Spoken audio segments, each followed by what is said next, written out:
유추가 가진 특징, 개연성, 발견. 그런데 이 개연성과 발견의 시작은 역시 귀납추론이죠. 여러분들 247페이지에 방금 피타고라스 정리를 설명했지만 일반적으로 내려가서 피타고라스 정리를 지도할 때 어떻게 하죠? 한 3개 정도를 학생들이 경험하게 해요. 1, 1 이렇게 생긴 거 위에다가 도형 구해봐. 또 밑으로 내려가서 1, 2라는 직각삼각형에다가 정사각형 집어넣어봐. 또 2, 3 해서 또 정사각형 집어넣어봐. 첫 번째 거 돼요. 두 번째 거 돼요. 세 번째 거 돼요. 그러면 일반적으로 이렇게 되겠네요. 이렇게 생각하는 게 귀납추론이에요. 우리 귀납추론은 어떠한 형식인 것 같아요? 사례를 보는 거예요. 사례. 1, 2, 3. 몇 개를 보고 그 사례를 한 번에 아우르는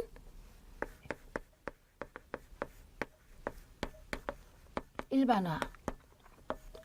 따라서 1, 1, 또 1, 2, 2, 3 이런 걸 보고 그 다음에 어떠한 직각삼각형이든 그 위에 이렇게 세울 수 있지요 라고 하는 거죠.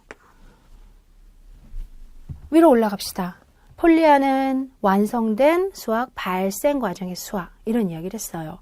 수학이 완성되어가는 과정을 가만히 살펴보면 처음에 알고 시작하는 게 아니라 몇 개를 관찰하다가 또 내가 유사한 것이 그렇지 않을까 하는 귀납 유추 등을 통해서 수학의 추측이 제기되고 그 이후에 추측된 것 중에 참인 거는 증명이 되면서 형식적 수학으로 완성이 되는 거예요. 거짓이면 반리를 찾기도 하겠죠. 이처럼 폴리아는 귀납과 유추에 의한 발견적 사고와 수학적 추측을 강조했습니다. 특히 귀납적 추론은요. 관찰, 정의 들어갈게요. 관찰, 실험, 측정, 구체적 주작 등을 통하여 몇몇 사례에 대하여 내가 참인지 확인한 다음에 이 사례들이 속한 전체 범주의 대상에 대해서 명제의 참임을 주장하는 거예요. 일 거야, 거야 하고 주장하는 거예요. 그러면 또 이거는 발견한 거네요. 그렇죠.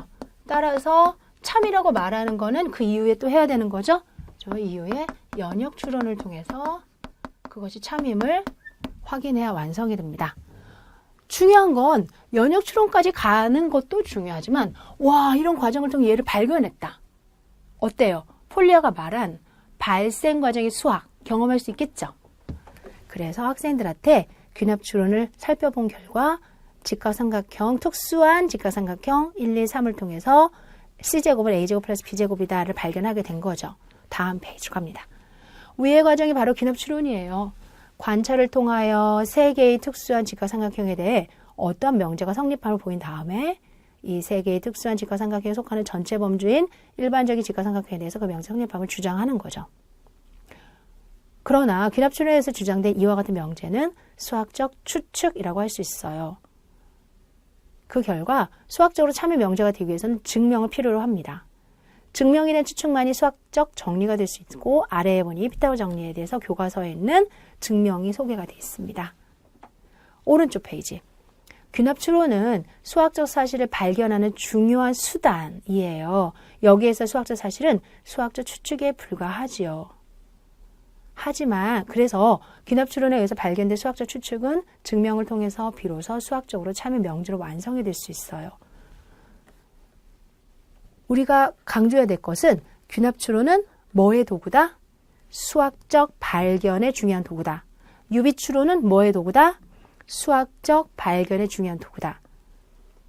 개연성이 높다. 그리고 그렇게 해서 얻어진 발견된 수학적 지식은 항상 참여 명제인 것은 아니다. 이거는 유비 추론과 개연 추론이 똑같고요. 따라서 이 부분을 완성하기 위해서는 증명이 따라야 된다. 이런 거예요. 귀납 추론에 대한 그 예를 하나 더 봅시다. 원위에 한 점을 찍고 선을 긋는 행위를 해요. 그러면은 처음에는 점을 하나를 찍었을 때는 원이 한 면으로, 2개를 찍으면 원이 2면으로, 3개를 찍으면 원이 4면으로, 5개를 찍으면 4개를 찍으면 8면으로. 이렇게 하다 보니까 그럼 6개일 때는 어떻게 될까 하고 우리가 이 규칙을 따라서 찾아볼 수 있겠죠? 특히 1, 2, 4, 8 그러면 2의 n제곱 이렇게 되지 않을까? 6개면 2의 6제곱, 32개, 31개? 네. 근데 알고 보니까 n이 6일 때는 p가 30개일 때도 있고 31개일 때도 있고 이렇게 크로스되는 그런 내용을 확인할 수가 있어요. 가장 대표적으로 다음 페이지에 이제 그림이 있으니까 참고하실 수 있습니다. 또 다른 예로는요. 5x5 기압판. 기압판이 뭐예요? 이렇게 점으로 되어 있어서 이렇게 서로 그림을 그리거나 도트 페이퍼를 말하는 거죠. 그러면서 학생이 1x1에서는 선분이 2개예요. 2x2에서는 2 더하기 3, 5개예요. 3x3에서 2 더하기 3 더하기 4, 9개예요. 이렇게 이해가 있는 거예요.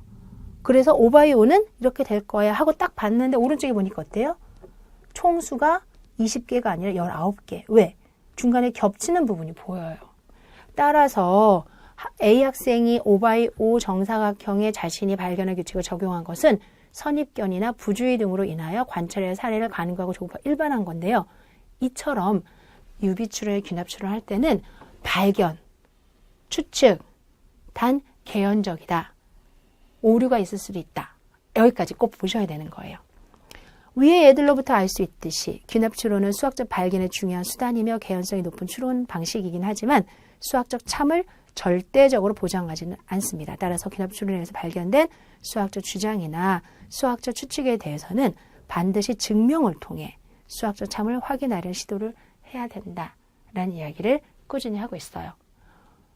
이번 시간에는 폴리아가 수학은 발생 과정이다. 발생 과정으로서의 수학을 강조하면서 귀납, 유비, 그 다음에 좀 더 발전해서 일반화 이런 것들의 관계를 조금씩 나눠서 설명을 했고요.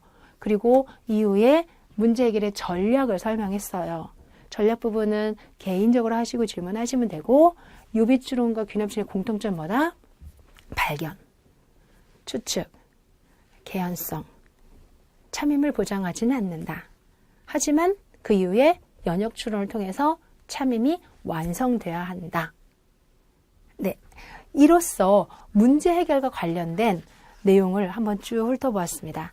다른 영역보다는 조금 마음이 편하게 수업을 들으셨죠. 하지만 편한 만큼 또 수정해야 될 것도 많으니까 조금 더 집중해서 실전에 활용할 계획을 세우시면 될 것 같습니다. 이제 다음 시간에는 심리학자를 할 거예요. 참고로 선생님 4장은 문제 해결의 심리학적 배경인데요. 이 부분은 심리학자에서 직접 하시는 게 훨씬 더 편합니다. 따라서 문제 해결의 심리학적 배경이라고 하더라도 어렵지 않게 도와드릴게요. 많은 학자들이 있어요.